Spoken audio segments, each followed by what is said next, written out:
Sabemos o quão difícil tem sido, na verdade, a movimentação, né, translado aqui na nossa cidade e de fora, nas dificuldades, desafios que cada um de nós estamos passando, às vezes não diretamente, mas às vezes tendo algum ente querido que também está passando por essa dificuldade. E por conta dessa situação, eu acho que esse tema que eu propus para a gente conversar hoje, ele acaba sendo pouco pertinente. Porque eu pensei a gente conversar um pouquinho sobre qual que seria o nosso dever diante do Cristo. Porque nós sabemos que se somos cristãos, se somos espíritas, né, nesse aprendizado do Evangelho Vinde Vivo, ou seja, nós temos um conhecimento muito mais sistematizado, muito mais fortalecido daquilo que Jesus deixou para nós, então a gente tem que pensar qual que seria o nosso dever, tendo em vista que nós temos essa oportunidade de ter tanto conhecimento à nossa disposição. Aí nós inclusive lembramos para o Evangelho de Mateus, que fala para nós, a quem muito foi dado, muito será pedido. Então, nós com essa oportunidade de conhecimento e agora com essa responsabilidade de praticar o bem, qual que seria o nosso dever diante do Cristo? E eu penso também, se nós vamos falar em nosso dever, a gente tem que pensar que só vamos conseguir cumprir com o nosso dever se tivermos resignação, se colocarmos as nossas mãos a serviço do bem e que esse serviço seja feito hoje, no momento atual, na condição que nós temos e não esperar o amanhã. É aproveitar esse momento que nós estamos tendo, mesmo que seja um momento de dificuldade, um momento de desafio, porque é esse o momento, esse é o lugar que nós estamos para poder atuar no bem. Então o assunto vai ser resignação, trabalho e aproveitamento do dia atual. E quando a gente pensa nisso, principalmente nas condições que nós estamos tendo por estar neste planeta de expiações e provas, transição para um planeta de regeneração, nós sabemos os desafios e as dores que nós sentimos, né? Porque muitas vezes nós não conseguimos compreender ainda o porquê de tanta dificuldade, o porquê de tanta tragédia, entre aspas, porque eu digo tragédia por conta da visão que nós temos. E sempre que eu falo de tragédia, dentro dessa visão limitada que nós temos ainda do mundo material, eu gosto de lembrar lá de um capítulo do Evangelho segundo o Espiritismo que fala sobre a desgraça real. Porque esse capítulo é muito interessante, porque ele fala que às vezes nós, enquanto estamos encarnados aqui no mundo material, acreditamos que a verdadeira desgraça seria, por exemplo, aproveitando esse momento de dificuldade e desafio que nós estamos tendo aqui em Juiz de Fora, por exemplo, esses deslizamentos, a chuva, o que ela causa, claro que é muito triste, mas não estamos falando que não é difícil e que não é triste essa situação. Mas o convite que os amigos espirituais nos fazem é sempre para nós analisarmos essas coisas com um olhar espiritual, com o olhar de que nós sabemos que Deus é misericordioso, que Deus é soberanamente bom e justo. E se Ele é bom, se Ele é justo, se Ele é misericordioso, Ele não vai deixar que as coisas aconteçam conosco simplesmente ao seu bel prazer. Existe um objetivo. Existe um aprendizado que nós temos de tirar dessas situações. E se hoje nós estamos passando por situações que são às vezes difíceis para nós, até difíceis de compreender, é porque é a colheita daquilo que nós plantamos em outro momento. Eu lembro muito do capítulo, se eu não me engano, do livro Em Palavras de Vida Eterna, tem ou é o Pão Nosso ou Palavra de Vida Eterna, que tem um capítulo do Emmanuel que chama A Mestra Divina. E ele fala, na verdade, a mestra no sentido de professora, de doutrinadora. Aquela mestra divina seria aquela professora que Deus nos dá para nos colocar no caminho correto, para evitar com que nós tomemos atitudes que possam prejudicar a nossa encarnação. Nós até estávamos conversando agora um pouquinho, né, Renato, sobre essa situação, sobre como as dores, as dificuldades, às vezes uma dor física, vai nos limitar para fazer com que nós deixemos de cometer um equívoco que já está dentro de nós. E essa professora divina, como Emmanuel coloca, ela vem justamente para poder fazer com que nós aprendamos uma lição. E às vezes nós temos que aprender a lição pela dor, já que nós, com tantas oportunidades de conhecimento que nós temos, não estamos utilizando o melhor caminho por meio da nossa escolha, por meio do nosso livre-arbítrio. Então é por isso que as dores acontecem. As tragédias vêm às vezes na situação coletiva, até porque nós temos resgates, aprendizados a serem realizados enquanto coletividade. É claro que nós, enquanto encarnados aqui no mundo material, nós temos uma dificuldade de compreender essa situação e às vezes nós não iremos compreender. Mas quando a doutrina espírita vem e nos traz essa necessidade de resignação, é no sentido de pelo menos nós compreendermos a bondade de Deus, a misericórdia divina e confiar naquilo que não está nas nossas mãos. Então, o primeiro ponto, a resignação. Dentro desses momentos difíceis, nós temos que estar resignados. Mas o que é a resignação? Será que nós conseguimos identificar o significado dessa palavra? Porque se nós formos lá no dicionário, resignação significa nós nos submetermos a alguém ou ao destino. E se nós somos espíritas cristãos, nós sabemos que quando a gente está falando se submeter a alguém, é se submeter à vontade divina, submeter às leis naturais que regem o universo. Quando nós falamos do destino, o destino não é algo aleatório que vai acontecer como se fosse Deus brincando de jogar dados e o que sair lá vai acontecer conosco. O destino para nós é a consequência daquilo que nós plantamos no decorrer das nossas existências.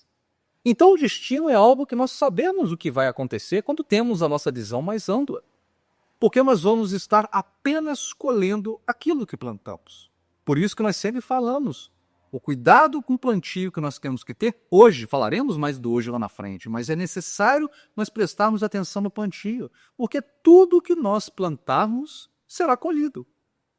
Quantas vezes nós escutamos dos mais antigos, mais experientes, que falam, ora, se nós queremos colher laranja, não adianta plantar, por exemplo, milho. Não faz sentido. A gente tem que plantar aquilo que nós queremos colher no futuro. Então, voltando à resignação, nós temos que pensar na resignação dentro da doutrina espírita, não como sendo essa aceitação passiva de tudo que nos acontece. Porque muitas vezes a gente escuta, tem que ser resignado. E a gente acredita que ser resignado é apenas aceitar aquilo que está nos acontecendo sem reclamar. Claro que isso é um primeiro passo. A aceitação é importante. Não blasfemar contra Deus, não se revoltar, é algo muito importante para nós conseguirmos evoluir dentro desse momento de dificuldade. Mas isso por si só não basta. É necessário nos movimentar. É necessário nós agirmos de tal maneira que dentro desse momento que a dificuldade vem acometer a nossa situação atual, nós possamos agir da melhor maneira possível, fazendo tudo aquilo possível e o impossível que está nas nossas mãos. Então eu penso que quando a gente vai tratar sobre a resignação dentro da doutrina espírita, aí eu fiz um conceito que vai abarcar mais ou menos essa intenção de que essa resignação que nós estamos fazendo, ele não é algo passivo. Ele é uma força ativa que nós temos que ter, que vai servir justamente para a gente desenvolver a nossa moral dentro dessa fé raciocinada que a doutrina espírita nos convida. Então eu coloquei assim, resignação seria a aceitação serena e inteligente das provações da vida, e ela vai estar fundamentada nessa confiança inabalável que nós temos que ter da justiça e da bondade divina, na certeza de que todas as dificuldades, desafios, dores que nós enfrentamos aqui no mundo material, elas são ferramentas necessárias para o nosso progresso espiritual. Só que para a gente conseguir aceitar isso tudo, porque é bonita a frase, é bonito esse entendimento, esse conceito. Mas nós sabemos a dificuldade de compreender quando a gente olha para essas tragédias que estão acontecendo hoje. Ora, como é que Deus pode ser justo ao permitir que aconteça determinada coisa? E nós lembramos, não podemos analisar apenas pela visão material. Lembro de novo desse capítulo, que vale a pena ler do Evangelho segundo o Espiritismo, da desgraça real que eu falei, aonde às vezes a desgraça material que nos acontece serve para colocar-nos no rumo correto. Enquanto que algo que nós poderíamos entender a princípio como sendo algo bom para nós, seria algo ruim. Por exemplo, se eu perguntar quem gostaria de ganhar na Mega Sena e ficar milionário de um dia para o outro, claro que todos nós gostaríamos. Claro que do ponto de vista material, isso seria excelente. Mas será que do nosso ponto de vista evolutivo isso vai ser bom? Será que eu virar milionário de uma hora para outra não vai fazer com que eu me afaste do caminho do bem, do caminho do trabalho, que eu deixe florescer em mim todos aqueles vícios que eu deveria lutar para poder combater? Então esse que é o pensamento quando a gente analisa desse ponto de vista espiritual. E então, para a gente poder ter essa resignação, tem alguns conceitos da doutrina espírita que nós não podemos esquecer. Por exemplo, a lei de causa e efeito. Porque essa resignação que nós estamos falando, ela vai nascer desse entendimento de que as dores, os desafios, as dificuldades que nós estamos enfrentando, na verdade, elas nada mais são do que as colheitas daquelas semeaduras que nós fizemos em outras encarnações e às vezes até mesmo nessa vida. Porque Deus é tão misericordioso que já nos manda o aviso nessa, né? Igual o GPS. Nós estamos com o GPS, está traçando uma rota para nós, a gente vira com uma rua errada, na mesma hora o GPS faz a correção para a gente poder virar para o caminho correto. E nós, teimosos que somos, às vezes continuamos a alterar essa rota e esse caminho. E muitas vezes essa dor, esse desafio que nós estamos enfrentando, é o alerta para o caminho que nós temos que perseguir. Será que nós estamos atentos a essa situação? Então não há injustiça. Nós não podemos falar que Deus é injusto quando, nas nossas palavras equivocadas, ele, entre aspas, permite que determinada tragédia aconteça. Ou que as tragédias acontecem, de certa forma, por conta das escolhas que nós fizemos enquanto indivíduos e coletividade no decorrer das nossas existências. Mas Deus utiliza dessas situações de calamidade para fazer com que a sua justiça ocorra. Ou seja, a justiça de Deus ocorre muitas vezes em situações injustas dentro das situações dos homens, da relação humana. Um outro ponto que é interessante a gente entender é a confiança na bondade e na justiça de Deus. Porque, como nós falamos, por mais que a gente entende da lei de causa e efeito, muitas coisas ainda não entram na nossa mente. Muitas coisas a gente acha ainda um absurdo Deus permitir, entre aspas, eu estou falando para essa visão material que a gente está tendo. Ora, como é que Deus permite que uma mãe veja o seu filho que acabou de nascer e desencarnar dentro de uma tragédia? Como é que permite que tantos crimes, às vezes bárbaros, aconteçam? Então tem coisas que a gente ainda não vai compreender por esse nosso olhar daqui do mundo material. E por isso que essa confiança na justiça e na bondade de Deus se faz necessária. Porque se nós não tivermos dúvidas de que Deus é misericordioso, de que Deus é bom, de que Deus é justo, por mais que a gente não consiga ainda compreender como a sua lei opera aqui no mundo material, como sua lei opera no universo, nós vamos confiar, pois temos a certeza que Deus, na sua misericórdia e bondade, não vai deixar que aconteça algo que nos prejudique enquanto espíritos imortais. Tudo aquilo que nos acontece tem esse objetivo maior. Então, nós nos colocamos a compreender que temos uma dificuldade de entendimento em relação à aplicação dessa lei de justiça, dentro das injustiças que o homem faz, mas nós confiamos em Deus. E sabemos que se Ele permite que determinadas coisas aconteçam, é porque aquilo vai ser melhor para mim enquanto indivíduo e enquanto coletividade. E o terceiro ponto é a paciência ativa e perseverança. Porque nós temos que ser pacientes. Porque a gente sabe da dificuldade que é, dos desafios. A gente sabe que esse dia a dia aqui no mundo material vai minando a nossa energia por conta da atenção que nós vamos colocando nessas desavenças do mundo material. Então, temos que ser pacientes e perseverar no bem. Porque o bem está dentro de nós. O mundo, nós fomos criados à imagem e semelhança de Deus, ou seja, há dentro de nós esse potencial divino que tem que florescer. Então esse papo de que muitas vezes nós escutamos de que o mundo está piorando, de que as coisas eram melhores lá atrás, isso não faz sentido se nós somos espíritas. Porque como espíritas nós sabemos que nós não retroagimos. Podemos estacionar, mas retroagir jamais. Ou seja, hoje nós estamos numa condição melhor do que estávamos alguns anos atrás, há séculos atrás. Por mais que muitas tragédias ainda aconteçam ou do ponto de vista global, regional, local, olha pelo que nós já passamos, quantas guerras mundiais, Idade das Trevas, Idade Média, Inquisição. Olha quantas coisas nós já superamos. Por mais que hoje ainda aconteçam coisas, crimes graves, situações gravíssimas, nós temos nós já sentimos um asco dessas situações que acontecem. Por mais que a gente vê na rua ainda homem batendo na esposa, hoje você tem leis que protegem a mulher. Por mais que a gente vê ainda pessoas maltratando animais, tem leis que protegem animais. Então olha como sociedade nós não estamos nos preocupando com coisas que não nos preocupávamos algum tempo atrás. Por isso que é necessário nós termos essa paciência e perseverança para compreender que nós estamos evoluindo. Claro que às vezes pode ser um pouquinho devagar, a passos lentos, mas essa melhora está ocorrendo. Porque relembramos mais uma vez, a doutrina espírita deixa claro que nós não vamos retroagir, podemos estacionar. Mas esse progresso, ele é da lei divina.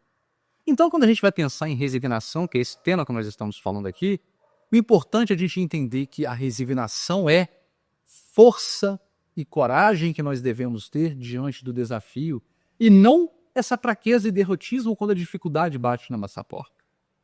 A resignação ela seria a fé raciocinada. Nós não queremos aquela fé cega, acreditar por acreditar, porque isso não vai resolver a resignação que nós temos que ter. Nós temos que raciocinar sobre aquilo que nos acontece até para a gente poder mudar. É o que mais uma vez eu e o Renato estava conversando aqui agora. Ora, se eu estou tendo uma dor, uma limitação, o que está acontecendo toda vez comigo quando eu faço determinada coisa, eu tenho que pensar por que eu vou continuar fazendo isso. Será que isso já não está fazendo um aviso para que eu deixe de fazer determinada coisa e volte minha atenção para um outro ponto? É raciocinar.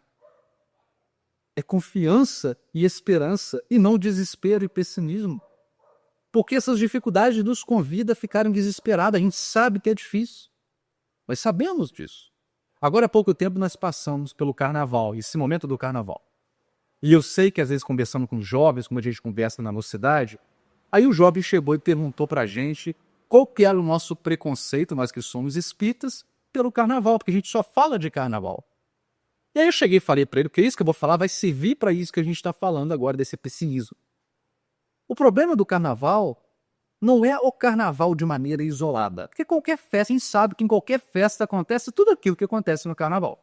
Seja num show de rock, pagode, funk, então todos os estilos que qualquer um quiser imaginar para falar que não é preconceito. Mas qual que é o problema do carnaval? É que é uma festa que acontece ao mesmo tempo em vários lugares. Ou seja, nós temos ao mesmo tempo diversas pessoas com o mesmo pensamento de libertinagem, de bebida, né? Quando eu estou tendo uma festa isolada ali, aquelas pessoas estão indo para aquela festa, eles estão pensando, mas eles estão concentrando ali. Quando nós falamos no carnaval, a gente tem um país inteiro vibrando no mesmo pensamento.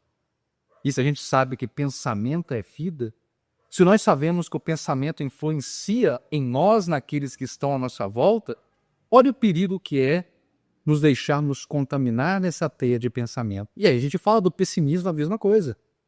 Esses momentos de dificuldade que nós estamos tendo aqui, passando o Juiz de Fora por conta das chuvas, claro que é triste. Mas nós não podemos deixar o pessimismo nos abater.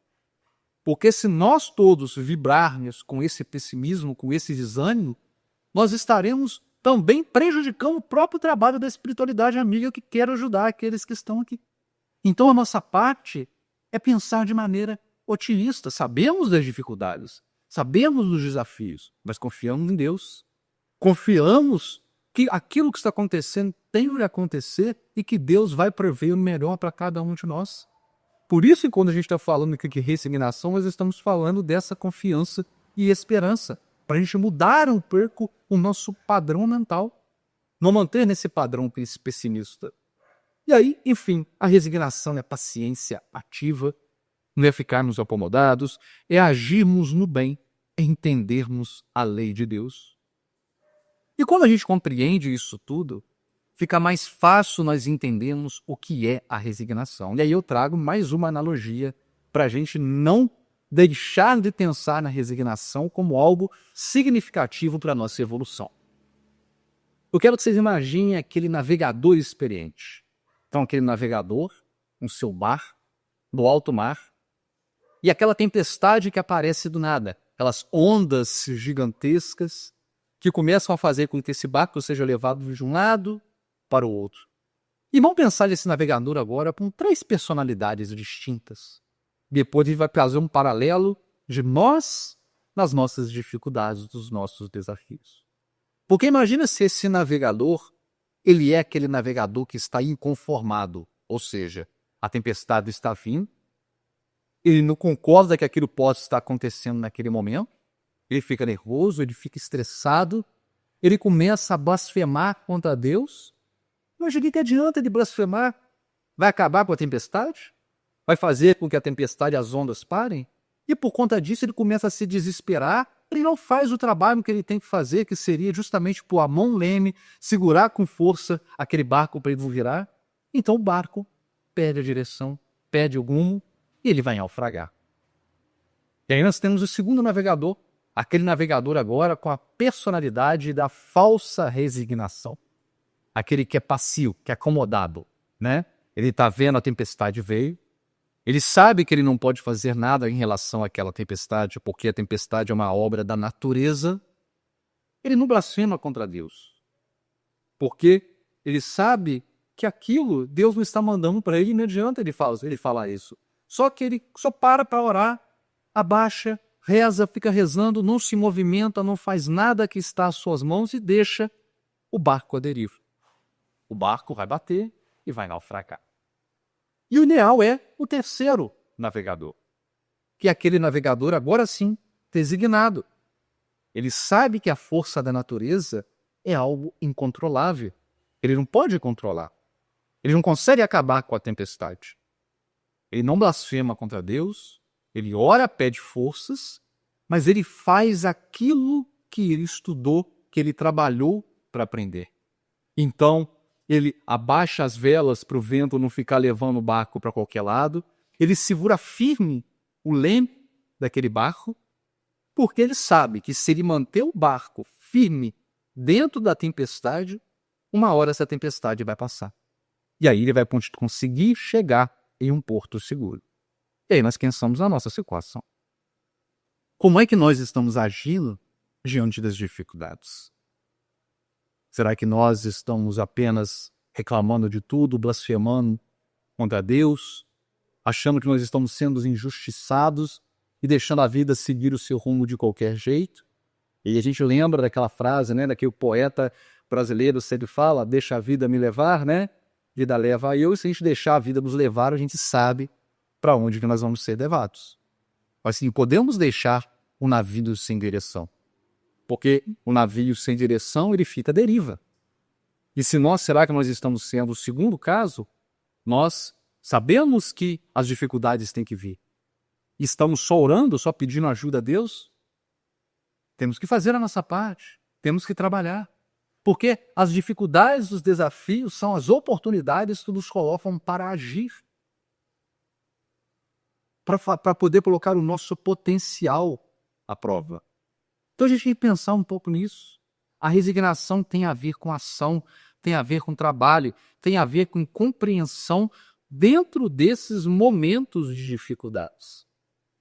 Então, para a gente poder pensar na resignação com mais um exemplo, que eu acho a resignação muito importante, apesar de ser 3 tópicos que eu vou falar, a gente vai perder muito tempo só falando de resignação. Tem lá no livro Boa Nova, capítulo 28, livro de Humberto Santos, quando ele conta a história nesse capítulo do bom ladrão. Ele pega aquela parte do evangelho, que é o evangelho, até para quem quiser depois ver, o evangelho de Lucas. Deixa eu ver se eu anotei o capítulo aqui, para quem quiser depois fazer a leitura com calma. Depois eu vou ver que eu notei aqui, mas eu acabei me perdendo. Que lá no Evangelho de Lucas, Lucas vai narrar essa parte quando você tem a crucificação de Jesus. E Jesus ele é crucificado com 2 ladrões, um em cada lado. E Humberto de Campos ele vai narrar essa história agora, mas muito além desse aspecto histórico. Ele vai, na verdade, trazer para nós o desafio interno que um dos ladrões estava passando naquele momento da crucificação.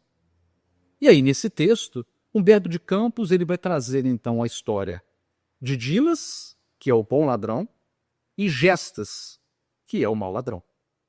E ele coloca Gestas como sendo o mau ladrão, porque ele fala que Gestas vai representar toda a revolta daquele que está enfrentando agora as consequências da sua escolha, mas ainda não compreendeu que aquilo se trata de uma consequência dos atos que foram cometidos por ele durante a vida. Porque a crucificação daqueles criminosos era, na verdade, a pena capital para quem roubava naquela época. Então eles estavam tendo a pena por conta do crime que eles cometeram. Se é justo ou não é do ponto de vista hoje com a visão que a gente tem, é outra coisa. Mas naquela época, essa era a lei. Ou seja, eles sabiam o risco que eles tinham se eles continuassem seguindo, tendo aquele padrão de vida que eles estavam tendo. E mesmo assim, eles continuaram. Então é por isso que Humberto de Campos coloca, olha, Gestas ele representa essa revolta, esse inconformismo, ele personifica a atitude daquele que, mesmo diante das consequências dos seus atos, blasfema, exige uma solução mágica dentro do seu desespero. E aí Humberto fala que a dor dessa pessoa, simbolizada pelos gestos, ainda se agrava, porque a dor já está acontecendo por conta da consequência das suas escolhas. Mas por ele ficar inconformado, né, dentro daquela situação, ele fica ainda numa situação muito pior do que ele estaria. E aí ele vem trazer depois agora a visão do Dimas, que eles chamam de bom ladrão. E Humberto de Campos fala que Dimas é o bom ladrão porque ele fala que no início Dimas também estava bem parecido com Gestas. Dimas ele estava ali revoltado, por conta da dor excruciante que ele estava sentindo naquele momento da crucificação. Só que, de repente, ele começa a prestar atenção naquele homem que estava crucificado no centro. E ele percebe que aquele homem que também estava sentindo a mesma dor que eles estavam, aquele homem estava tranquilo, estava sereno. Aquele homem não estava blasfemando contra Deus, não estava falando impropérios para as pessoas que estavam ali, para os guardas romanos que estavam executando a pena. Muito pelo contrário, ele estava falando ainda para que o Pai, que Deus, perdoasse aqueles algozes. E isso chamou a atenção de Dimas. De maneira que Dimas, inclusive, esquece da dor que ele está sentindo e ele começa a fazer várias reflexões. Porque ele entende, então, o motivo dele estar ali. Mas ele começa a pensar, apesar de ele não ser seguidor daquele homem, ele sabia que aquele homem não era um criminoso. Ele sabia que aquele homem só pregava o bem. Então, dentro dessa reflexão, ele começa a se aprofundar dentro da sua própria alma e compreender que o que ele estava passando era justo dentro da lei daquela época. Por isso que ele é considerado o bom ladrão.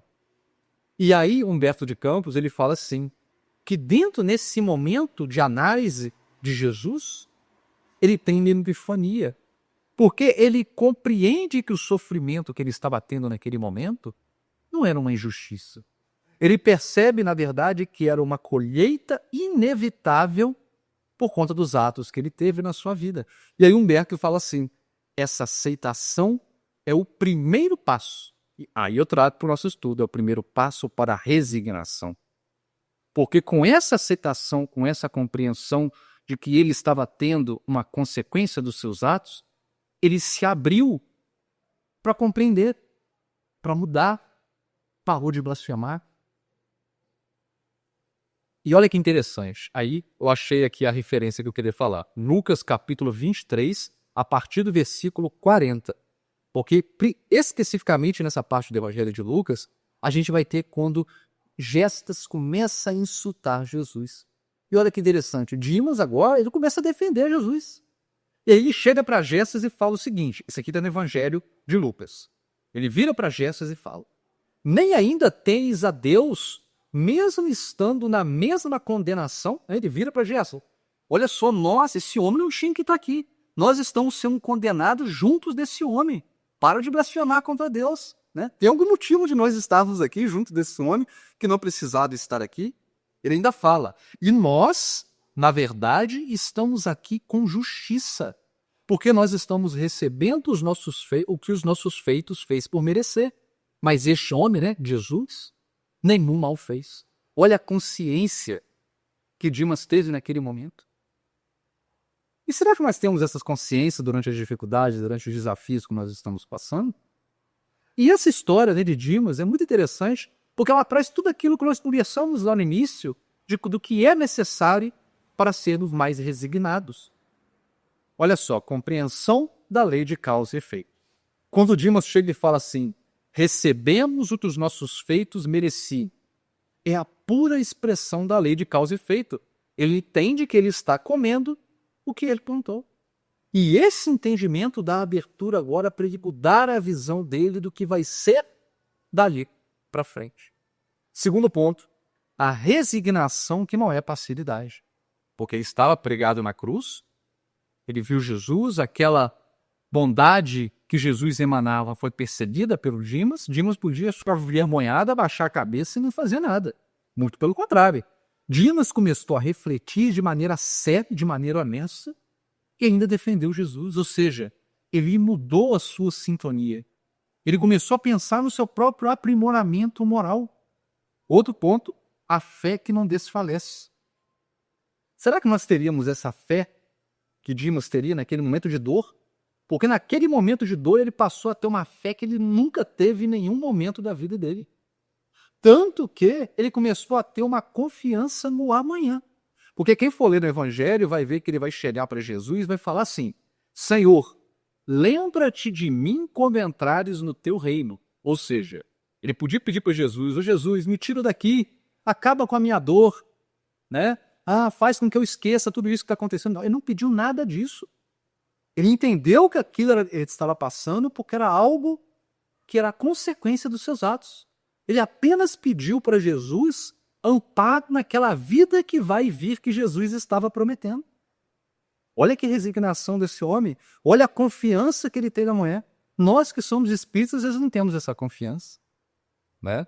E o que Jesus responde para ele, igual no Evangelho de Lucas? Ele fala assim, Jesus fala para Dimas, em verdade eu te digo que hoje estarás comigo no paraíso. E essa fala de Jesus ela vai confirmar justamente que a resignação fundamentada nessa aceitação da justiça divina, né, nesse entendimento de que as provas que nós estamos tendo, elas são necessárias, ter essa fé no futuro, é isso que vai fazer para nós esse caminho mais curto para termos redenção e paz. Porque se a gente lembrar o que Jesus falou para nós lá atrás, Jesus falou que o reino de Deus não está aqui, nesse planeta, mas que o reino de Deus tem início no coração dos homens. Isso é muito importante, porque muitas das vezes a gente fica pensando assim, quando eu desencarnar, eu voltar no nosso lar, eu vou estar num lugar específico, num lugar X, num lugar Y, e nós vamos estar aonde o nosso coração estiver. Porque aquilo que nós estivermos cultivando dentro de nós, é isso que vai nos chamar a atenção.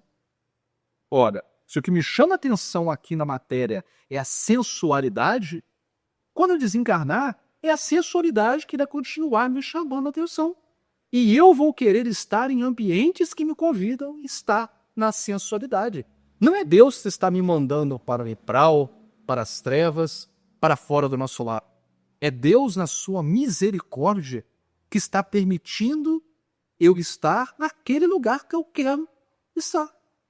É muito simples. É por isso que Jesus fala, o reino de Deus tem início no coração dos homens. É esse trabalho que nós temos de ter, de modificar o que nós teremos. Porque Deus sabe o quão infantis nós ainda somos. Sabe que os nossos desejos ainda estão voltados para as questões da matéria. E aí nós sofremos as consequências quando estamos no plano espiritual. E aí nós falamos aqui da resignação de Dimas. E aí eu trago agora uma outra história, que é negativa de Simão, né? Simão Pedro, quando nega Jesus 3 vezes. Porque aqui, quando Simão nega Jesus 3 vezes, Simão não estava resignado naquele momento do desafio. Qual que foi o desafio? Foi quando todo mundo perguntava, você conhece Jesus? Eu te vi com Jesus. Ele, não, eu não conheço. Porque ele sabia que ele seria preso. Ele sabia que se ele falasse ali que ele era seguidor de Jesus, algo de ruim ia acontecer com ele. Então ali não se manteve resignado. E é muito interessante essa conversa de Jesus e Simão Pedro. Aí essa conversa está lá em Lucas capítulo 22, versículo 31 a 34. Porque ela serve muito para nós. Porque a gente tem o Simão Pedro como a rocha, né? E ele falha, assim como nós falhamos. Se Simão Pedro falhou, nós também vamos negar Jesus. Jesus sabe disso. Jesus sabe que nós ainda somos imperfeitos. Mas essa passagem é um alerta para a gente não desanimar. Para a gente saber que a gente vai negar Jesus, a gente continua negando, mas nós temos tempo e sempre temos oportunidade de mudar a nossa rota. Então, no Evangelho de Lucas, a gente tem uma conversa, capítulo 22, versículo 31 a 34, a gente tem a conversa de Jesus com Simão. Jesus vira para Simão e fala assim, Simão, Simão, eis que Satanás pediu insistentemente para vos peneirar como trigo. Eu, porém, orei por ti, a fim de que tua fé não desfaleça. Quando, porém, te converteres, confirma a teus irmãos. E aí Simão Pedro ficou meio revoltado ali, porque, somos nós seguidores, eu estou aqui com você desde o começo. Aí ele vira para Jesus e fala, Senhor, eu estou pronto a ir contigo à prisão e à morte. E aí Jesus retruca com aquela fala que nós conhecemos. Simão, te digo, o galo não cantará hoje sem que por 3 vezes você não tenha negado a conhecer. E o que é interessante isso? Quando a gente vai lá no livro Evangelho que é de Vivo, é muito interessante esse livro, quem tiver a oportunidade de ver essa coleção, ele vai trazendo, você tem um livro para cada evangelho, para cada evangelista. E ele vai trazendo essas considerações sobre as questões históricas, sobre o entendimento daquela época de cada passagem do evangelho. E o livro 4 é o livro que vai fazer esse estudo minucioso do Evangelho de Lucas. E quando a gente chega nesses versículos em específicos, esse Evangelho Redivivo vai trazer para nós 2 considerações. Primeiro, ele vai falar sobre esse alerta de Jesus quanto às influências do mal que nós vamos sofrer, aqui simbolizadas por Satanás. Porque Satanás não é uma entidade. Satanás é uma simbologia, é algo figurativo que demonstra esse mal pelo qual nós estamos lutando. E esse mal está dentro de nós. Esse mal são as imperfeições que nós estamos trazendo de outras encarnações, de outras vidas, e que nós temos que depurar. Por isso que Jesus vem e fala para Simão, Simão, Simão, eis que Satanás pediu insistentemente para vos peneirar como trigo. Porque Satanás, que são os vícios que tem dentro de nós, está toda hora nos tentando. E quando a gente vê o peneirar como trigo, a gente pensa lá no Antigo Testamento do profeta Amós, que ele vai fazer essa simbologia onde ele mostra como que você se peneira o trigo, né? Você põe o trigo na peneira, você joga tudo para cima, porque ali vai ser uma separação entre o grão e a palha, porque a palha é mais leve, então o vento vai levar a palha, o grão vai cair, e o grão que pode ser consumido. Então é necessário que nós nos peneiremos também. E essa peneira, esse testemunho, vai acontecer no dia a dia. Dentro dessas tentações que o Satanás vai fazer conosco. E é por isso que Jesus fala, é aí que vão ver se você realmente está convertido. Porque uma coisa é falar que nós somos cristãos, por falar que nós somos espíritas. Há uma diferença muito grande entre a conversão e a aceitação. A conversão é como nós estamos agindo com o nosso testemunho nas dificuldades diárias. Por isso que a gente está falando de resignação. O nosso testemunho é durante o dia a dia. É enfrentando as dores, enfrentando as dificuldades, as coisas mais simples possíveis. É aqui que nós estamos sendo peneirados. E o segundo ponto é quando Jesus anuncia que, apesar de toda a devoção, que Simão Pedro prestavam a Jesus, ainda assim ele vai negar. E isso a gente reflete também. Todos aqui, nós amamos Jesus. Só que ainda assim nós estamos negando o Mestre. Às vezes nós não estamos negando Jesus com palavras, no sentido de falar, não conheço Jesus, não sei quem é Jesus, não. Só que nós estamos negando a partir do momento que a gente sabe quais são os ensinamentos do Mestre e nós estamos deixando de praticar esses ensinamentos.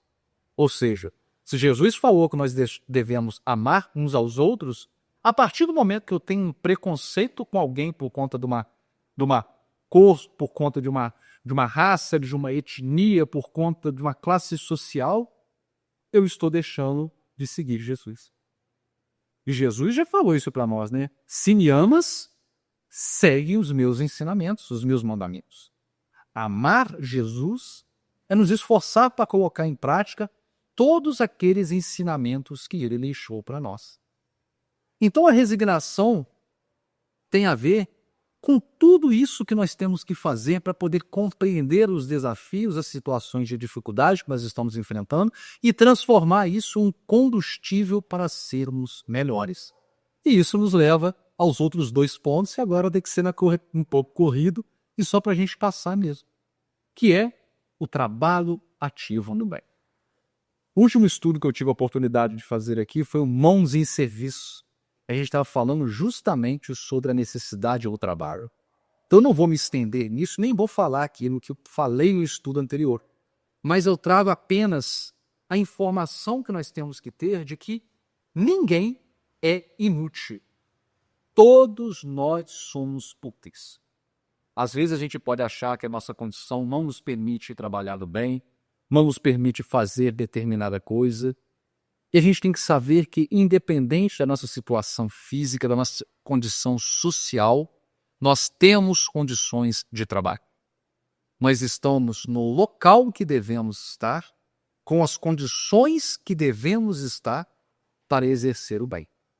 E muitas vezes nós não exercemos o bem porque a gente pensa pelo ponto de vista material. A gente acredita que fazer o bem, ajudar é ter muito dinheiro, é estar numa posição de status que eu consigo conversar com um monte de gente. Nós esquecemos que fazer o bem é ouvir aquele que necessita, é dentro de casa aquele parente que é difícil, aquela pessoa que às vezes no trabalho é um pouco arrogante, mas a gente tem paciência de escutar, de orar por ela, é fazer uma oração para aquelas pessoas que às vezes a gente não consegue nem olhar na cara, né? Às vezes a gente vê essas brigas políticas, o partido X, partido Y, a pessoa tal, é orar para aquela pessoa que a gente não gosta. Isso já é fazer o bem. É muito interessante, eu lembro de um livro que eu li, não tô lembrado do novo livro do autor, não é espírita não. Mas ele fala que uma das piores perguntas que nós podemos fazer para o outro é qual é a sua profissão. Aí ele até brinca assim, é pior do que você perguntar a idade, é pior do que você perguntar peso da pessoa. E ele traz uma justificativa muito interessante. Porque ele fala que geralmente quando a gente pergunta, você trabalha com o quê? Com a resposta que a pessoa vai trazer para nós, a gente vai fazer uma análise para saber se nós vamos respeitar ou não aquela pessoa. Ou seja, a pessoa falou que é médico, é um médico, então, doutor, não sei o que, etc e tal. Agora a pessoa falou que é uma profissão que não é valorizada materialmente, aí a gente já não dá tanta atenção assim. E por que eu estou trazendo isso? Olha o preconceito que nós mesmos temos com atividades que não são valorizadas dentro do mundo material. Enquanto do ponto de vista espiritual, em muitas das vezes, aquela dona de casa que está sozinha cuidando de 10 filhos, vizinhos, sobrinho, um monte de gente está fazendo um trabalho muito mais excepcional que qualquer outro que está numa posição de mando no mundo material.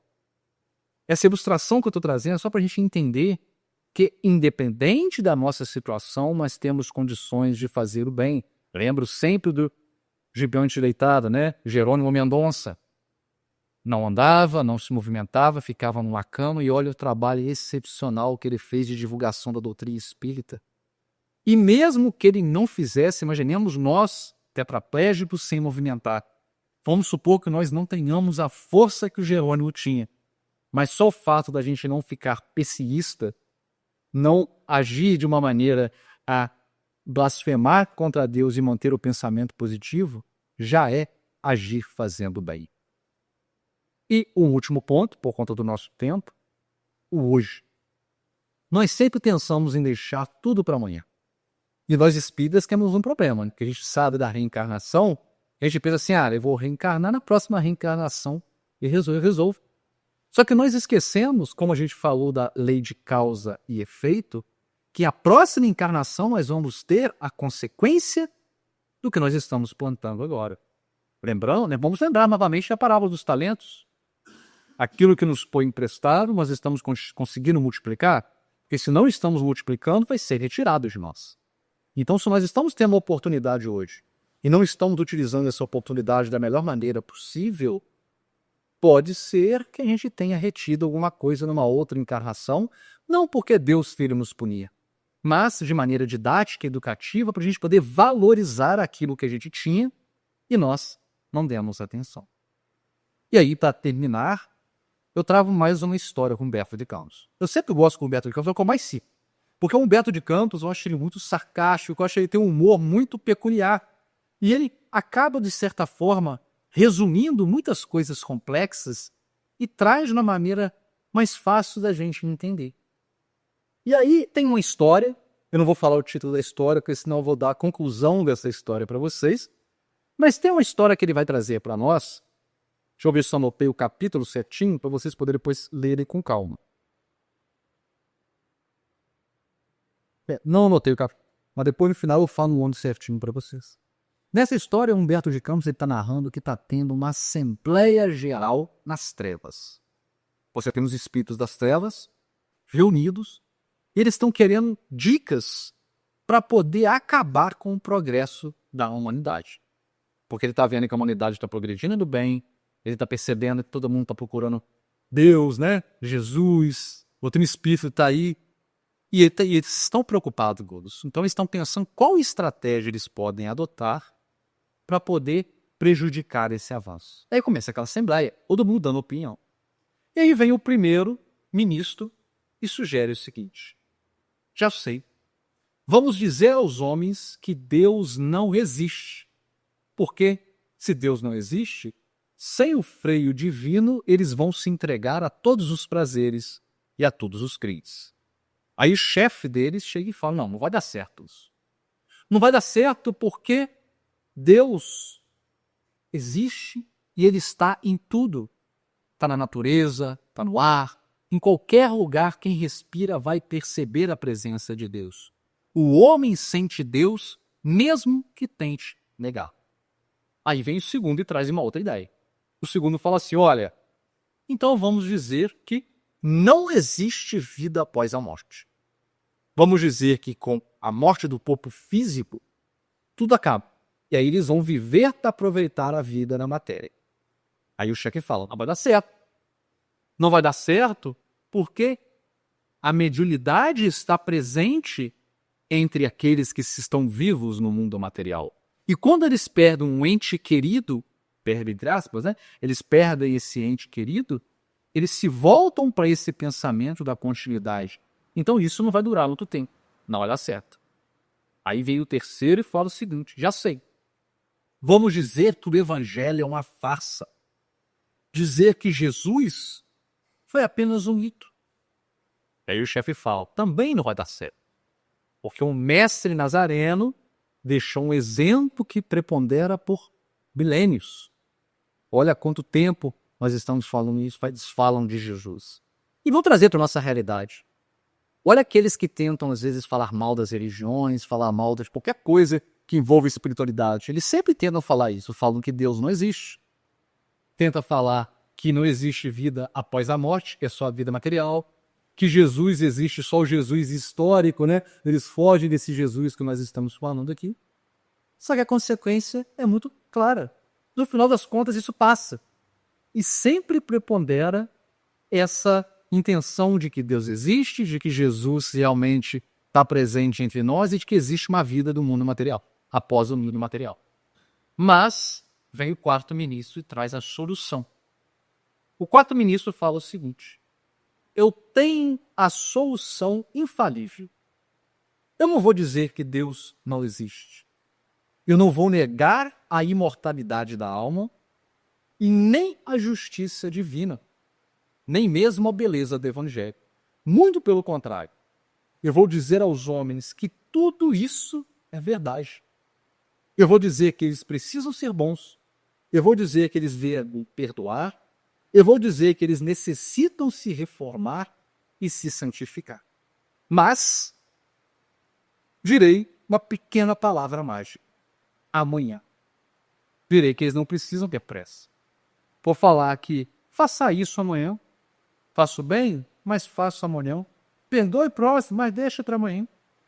E aí Humberto de Campos termina falando que essa estratégia adotada pelas trevas, como sendo a poderosa arma das sombras, e desde então o amanhã tem sido o ópio que adormece as consciências, levando os homens a endurecerem o coração no engano do pecado, perdendo a oportunidade sagrada do hoje. E isso é para nós pensar. Fazer hoje o que está nas nossas mãos. É estarmos resignados, atuarmos do bem e não deixarmos para amanhã o que podemos fazer. Pois não sabemos o que vai acontecer amanhã. Não sabemos o que vai acontecer daqui a 5, 10 minutos. Né? Às vezes, a gente deixa para ligar para um parente querido amanhã, mas às vezes esse amanhã não vai chegar.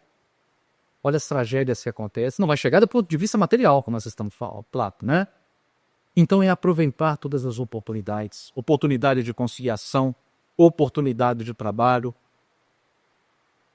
Então que possamos estar resignados, que possamos trabalhar no bem, que possamos aproveitar o dia de hoje, aproveitando todas as oportunidades, por mais dolorosa que seja, se nós lembrarmos da misericórdia de Deus, sabemos que aquilo que nos acontece tem um motivo. E por mais que nós não consideramos compreender esse motivo neste momento, Deus é soberanamente bom e justo. Se nós superarmos essa situação, tal como Dimas, o bom ladrão, seremos recebidos pelo Mestre nesse reino de Deus. Então, agradeço pela paciência de todos, que todos nós possamos voltar para os nossos vales em segurança, né, e possamos orar pelos nossos familiares, pela nossa cidade, tendo a certeza de que nós não estamos desamparados. Que assim seja.